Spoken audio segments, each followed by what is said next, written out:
My name's Khaleel and this is a statement that I've prepared. The city of Toronto has a housing crisis. This pandemic has made it worse.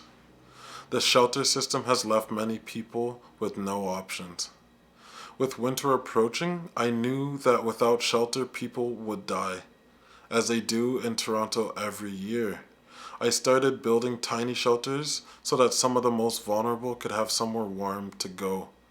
The shelters I built are a small part of a temporary solution to keep people alive until they can access alternative housing. Each shelter includes a smoke and carbon monoxide detector and a fire extinguisher. I gave the tiny shelters to the community to decide how best to use them and who needs them most. Encampment residents tell me how important the tiny shelters have been for their safety, for their privacy, and dignity.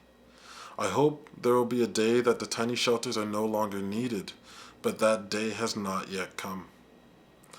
Instead of working with me, the city sued to stop me from building and relocating the tiny shelters. This is only a distraction. The problem is not the tiny shelters. The problem is that Toronto's most vulnerable people are falling through the cracks. Toronto shelters are too often at capacity. People tell me they have nowhere to go.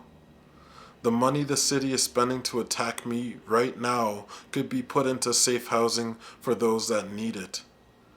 This pandemic has been a nightmare, particularly for those who don't have a home, for those who relied on a 24-hour Tim Hortons or a McDonald's to get out of the cold, for those who call into the shelter system again and again and can't find a safe place to sleep.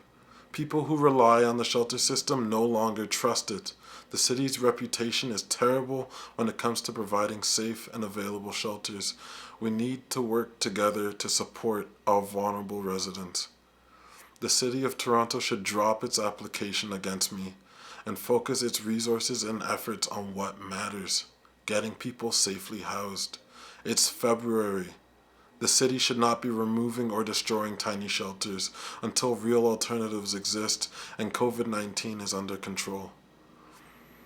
I'm grateful for the outpouring of support from community members who want to keep these tiny shelters available. If you have any questions, please speak to my legal representatives or to some of the many individuals fighting to make the streets safe for Toronto's most vulnerable. Thank you.